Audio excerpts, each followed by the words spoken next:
Sejam todos bem-vindos mais uma vez, que a paz e a harmonia reine entre nós e que o Senhor da vida nos ampare e nos ilumine a cada dia que passa.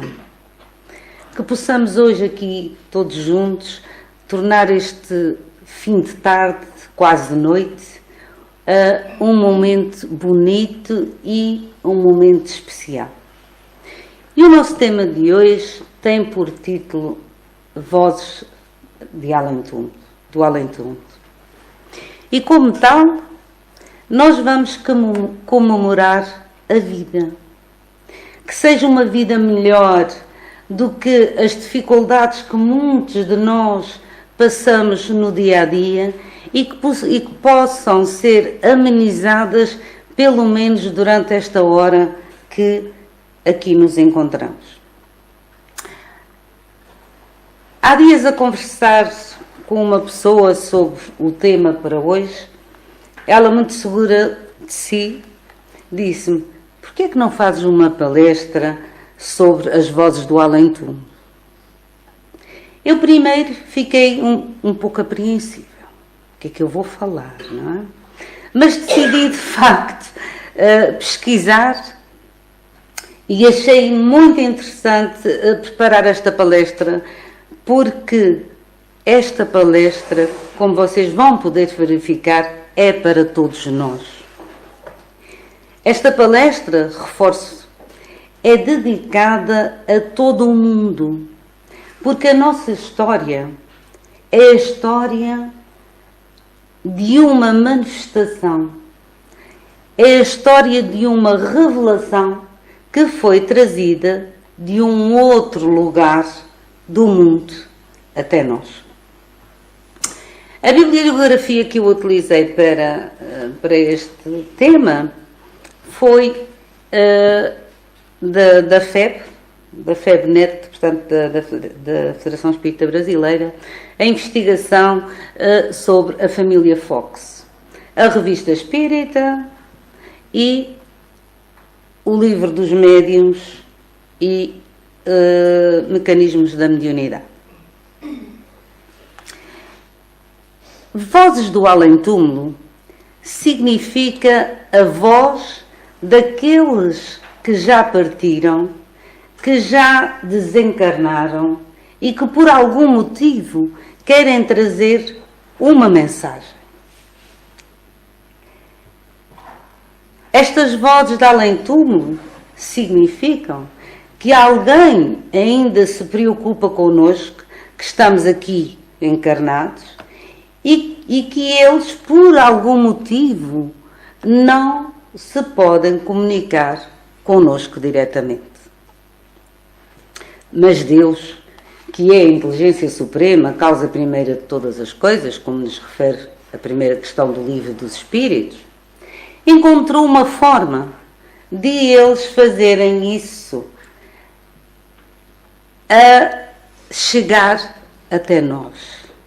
E essa forma, ou maneira, como nós habitualmente chamamos, chama-se mediunidade. Muitos de vocês que aqui estão, provavelmente têm, outros têm e não sabem, mas todos temos essa faculdade em nós, mais ou menos em menor grau, e se a temos, é porque é necessário que alguma coisa seja feita. Que tenhamos isso em atenção. Conforme disse Chico Xavier, na reencarnação ninguém se engana na morada. E, muito provavelmente, se calhar, é por isso que todos estamos aqui hoje. Há razões para nós estarmos aqui. E esta minha história de hoje começa exatamente em 1846. Quando uma família metodista, diz-se de uma família metodista, é uma família de uma comunidade protestante. Essa família mudou-se para Nova Iorque, mais precisa para o estado de Nova Iorque, mais precisamente para uma pequena vila de nome Hydesville. A família era conhecida pela família Fox e tiveram uma história muito particular que é bom que ela seja contada hoje, pois em 1846 essa família era formada pelo Sr. John, a Sra. Margaret e as filhas, que também havia uma Margaret e uma Kate, que era a mais novinha. E acontece que desde que eles se mudaram para a casa, algumas coisas estranhas começaram a acontecer. Enfrentaram grandes dificuldades e medos, por algum tempo começaram a ouvir coisas estranhas dentro da casa. Quem é que de nós ainda não se assustou ou se assusta quando houve alguma coisa que não tem explicação, ou que pelo menos não sabe? Além de assustados, o que é que nós fazemos? Vamos atrás da causa, atrás daquele motivo.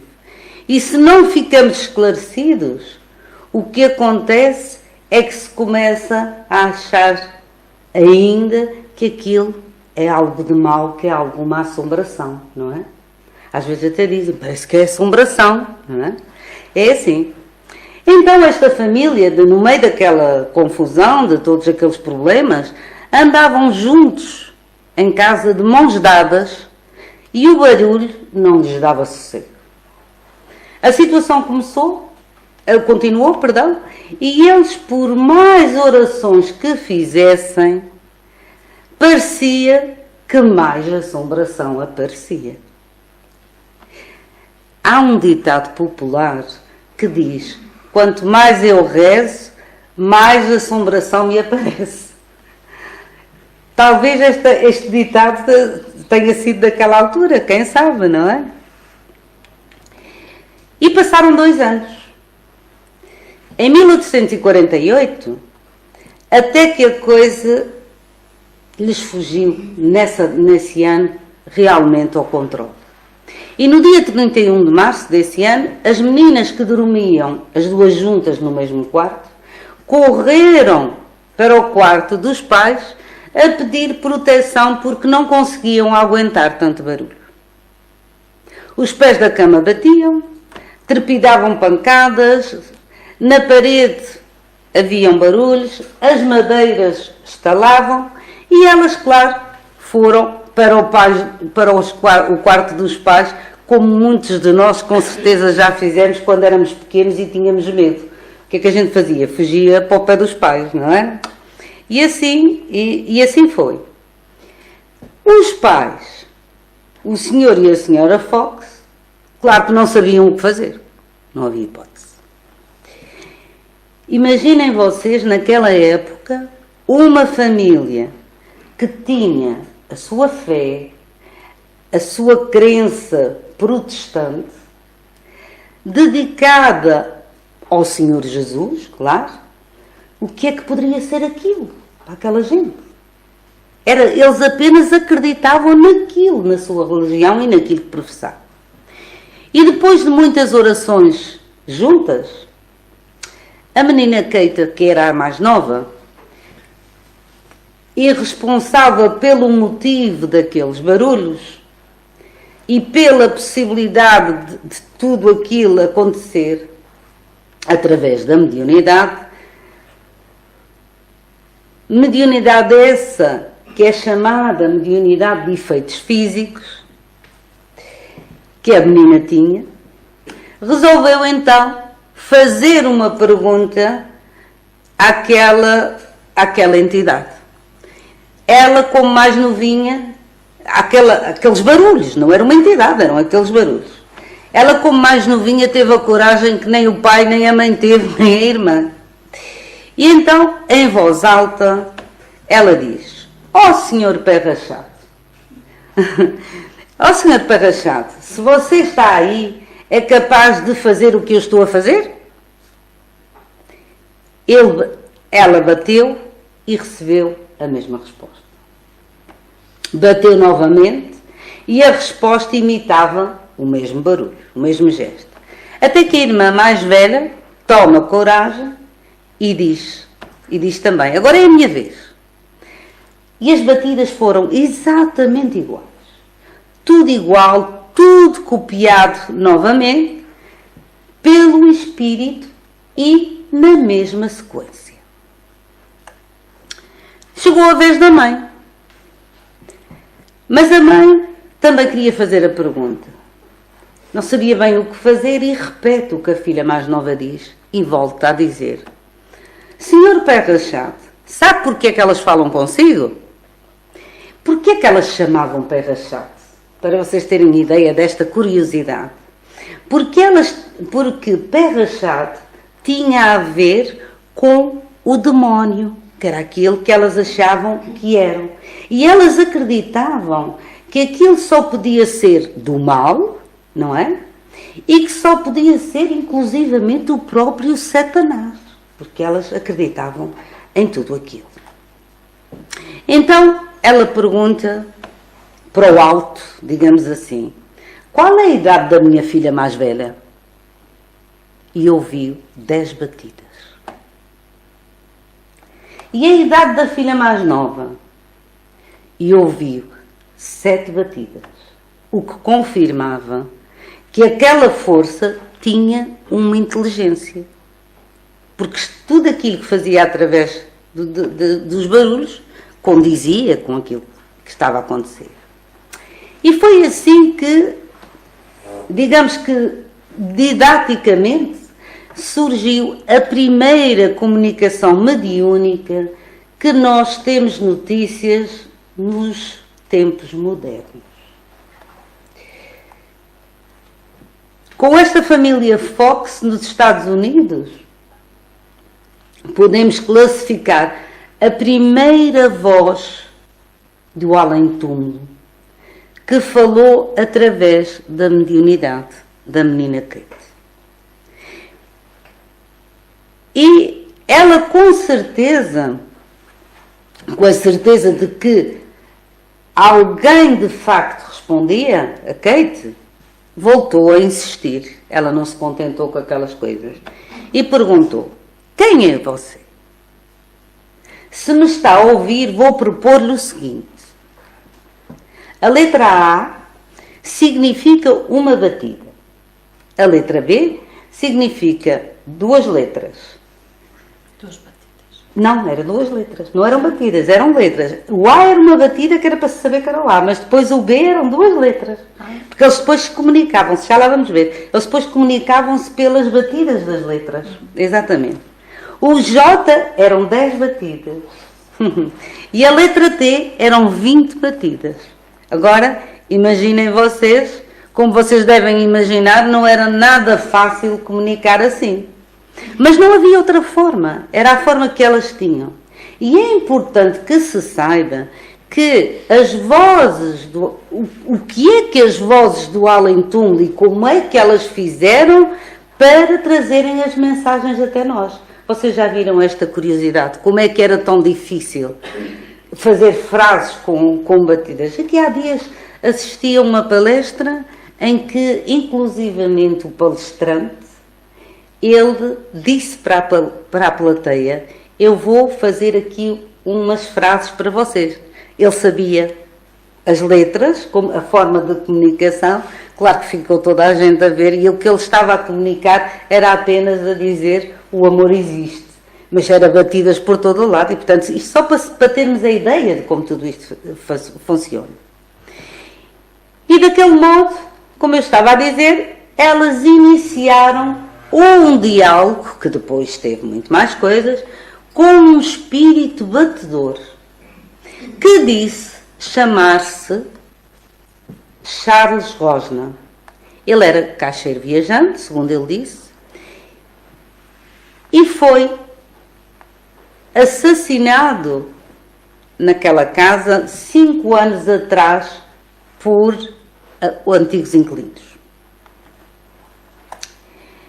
Quando aquela família se mudou para lá, ele de alguma forma percebeu que conseguia produzir algo, que não sabia bem como, algo que ele não tinha conseguido antes, e informou também, que era para se poder comunicar, e ele informou também, através das comunicações, que antes daquela família Fox ter vivido naquela casa, ele já tinha tentado, com outros inquilinos, tinha tentado estrangular, matar e criado problemas a muitas pessoas que moraram antes deles ali. Ele não sabia por que razão não conseguia comunicar-se com os outros antes. E porque é que ele conseguiu falar com aquela família que lá está. Ora bem, pensando nós naquilo que nós conhecemos hoje em dia, a responsabilidade daquele acontecimento é de uma médium. Porque só onde há uma médium pode haver um médium poderá haver comunicações. E era uma médium de efeitos físicos, que era o caso da menina mais nova, que era a Kate, e que era ela que possuía as condições para que ele se comunicasse. E para que conseguíssemos perceber realmente como ele conseguisse manifestar. E para nós compreendermos tudo isto, só é possível através do estudo do Livro dos Médiuns.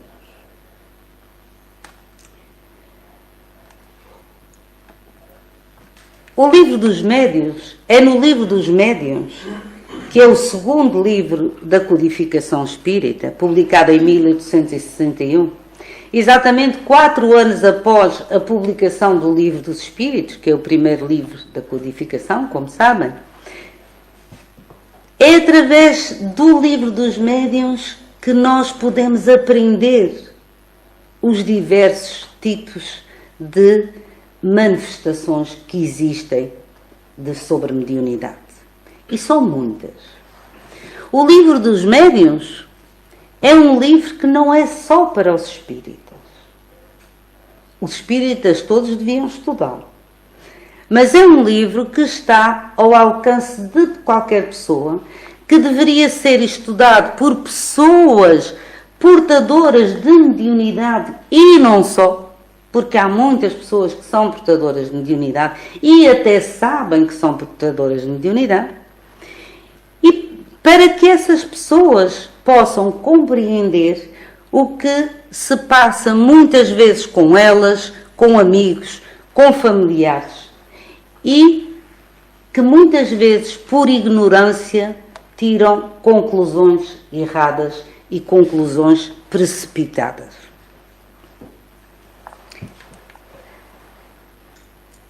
Como é que sabemos que o que aconteceu com aquela família, imagino que vocês estejam a pensar, se era verdadeiro ou era falso? Exatamente porque através daquela conversação, a entidade, o Charles Rosner, disse onde é que ele tinha sido enterrado, portanto, aquele reduto daquela casa, o que estava enterrado com ele. Claro que isto tudo movimentou muita gente, muitas coisas. A família organizou-se com outras pessoas e começaram a cavar um buraco. Ao fim de algumas, porque não conseguiram à primeira, ao fim de algumas tentativas encontraram restos de cabelo, dentes, ossos, etc. E a caixa, o que mais identificou e que mais tarde, 50 anos depois, veio a ser confirmado, a caixa que ele usava, porque ele era caixeiro viajante e ele tinha uma caixa própria. Então, isto dá-nos a prova, sem dúvida, de que houve uma comunicação inteligente, certo?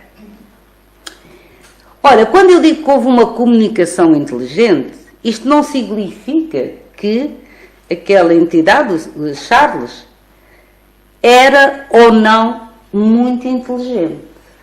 Não é por aí.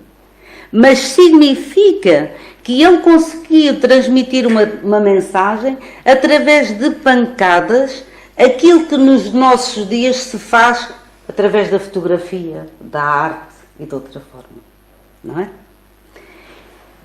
E esta foi, repetindo o que eu disse no início, a maneira que as primeiras vozes do além-túmulo acharam por bem fazer para nos impressionar, para impressionar algumas pessoas, para impressionar a humanidade, para nos alertar para as verdades do além-túmulo.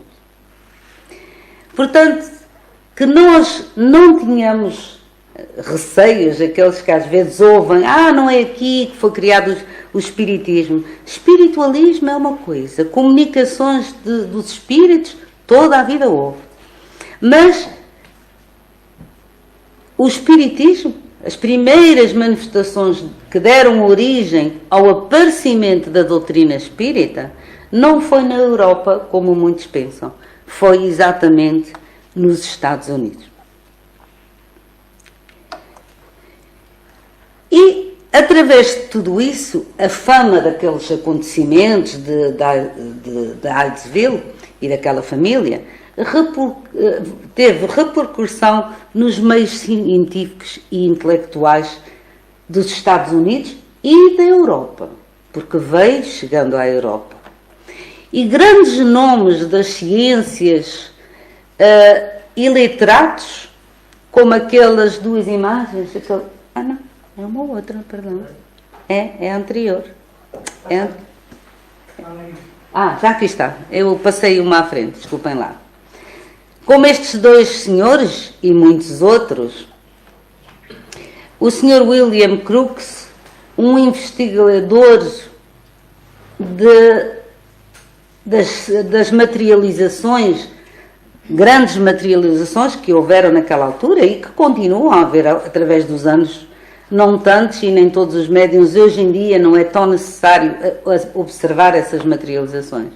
Mas como eu estava a dizer, o Sr. William Crookes foi um dos grandes investigadores das materializações, como aquele caso das meninas, até que ele conheceu, ele observou tão, digamos que palpável, um espírito que se chamava Katie King, ao ponto de dizerem que ele se tinha apaixonado por um fantasma, porque era tão real, tão verdadeiro. E também o Sr. Conan Doyle.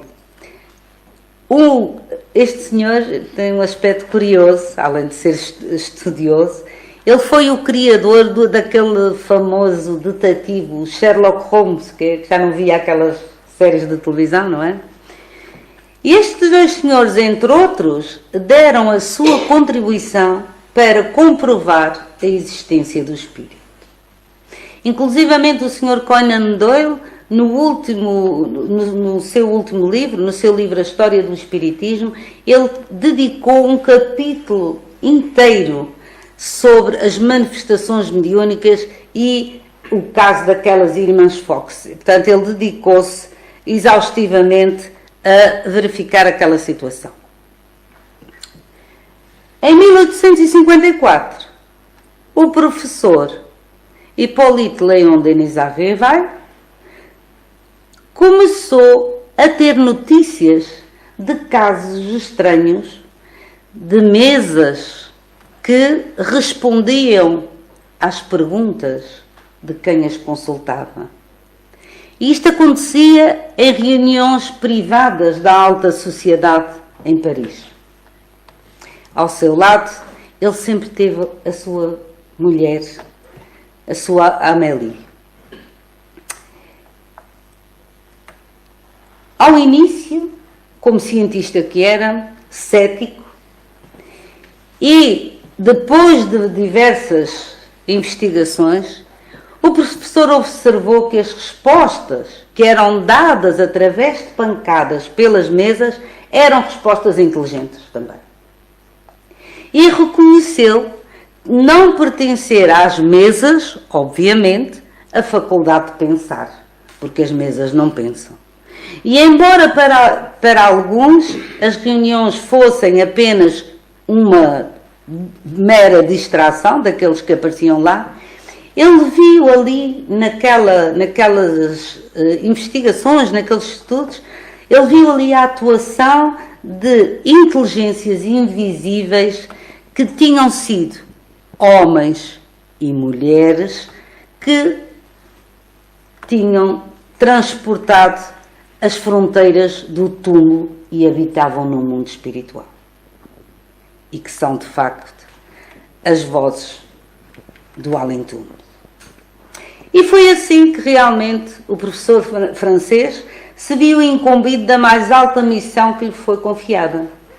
Adotou o pseudónimo de Allan Kardec, associou o magnetismo estudado por Mesmer às leis da alma, e estas leis eram reveladas pelos espíritos, e incansavelmente pôs-se a trabalhar para legar à sociedade planetária o espiritismo, que é de facto a síntese doutrinária da realidade eterna da vida do universo e da vida após a morte.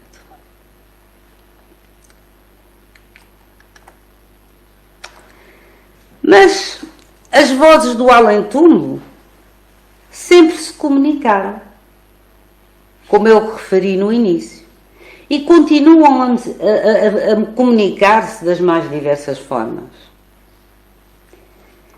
Todos nós sabíamos que ouvia-se e sabemos que no início, nos primórdios, quando as pessoas diziam que ouviam as vozes de Deus, não era Deus diretamente em si que falava, mas eram sim as vozes do além-túmulo que se comunicavam. Poderia ser um benfeitor, poderia ser um obsessor, mas eram de facto as vozes do além-túmulo que se comunicavam com aqueles irmãos, e assim aconteceu ao longo de toda a vida e acontece. Mas como eu estava a dizer, as vozes do além-túmulo continuam nos nossos dias a comunicar-se das mais diversas formas. Acompanham-nos, trazem-nos ensinamentos de grande valor que ao longo dos tempos também têm sido recebidos por diversas médiuns, pessoas sérias, conhecidas de muita gente, como Ivone Pereira do Amaral, Divaldo Franco, que ainda hoje existe, ainda está entre nós, por isso me lembrei de falar dele, com os seus 90 e muitos anos, e outros de sérios também, sem esquecer, de forma nenhuma, a grande coleção da vida no mundo espiritual, psicografada por por Francisco Canto Xavier, ditada pelo Espírito André Luís, e que é composta de 13 livros que todos nós, está ao alcance de todos nós podermos aprender com estes livros. Todos eles nos trazem temas importantes, diversos, e eu aqui destaco como um exemplo, e porque falei da mediunidade, eu destaco aqui o livro Mecanismos da Mediunidade. Este livro apresenta o estudo e a explicação espírita da mediunidade à luz da ciência. O seu objetivo é, de facto, oferecer aos médiuns interessados de grandes recursos para o conhecimento de si mesmos e os mecanismos que envolvam todo o fenómeno mediúnico. Porque são muitos os mecanismos. Não é só aquele é médium, aquele tem um dom. Não, são muitos os mecanismos que existem para isso. E, continuando no livro Mecanismos da Mediunidade, ele, através de uma linguagem científica, traz 26 capítulos que, vejam só, eu vou citar porque não conseguia decorá-los todos, mas como são interessantes. Nestes 26 capítulos contém o conceito sobre a energia, o átomo, a onda mental, a química nuclear, reflexos condicionados, ideoplastia, psicometria, obsessão e entre outros. Portanto, são nomes que vocês já ouviram falar nos estudos, nas palestras, mas que a gente pensa assim, mas o que é isto? Então é melhor a gente pegar no livrinho, não é?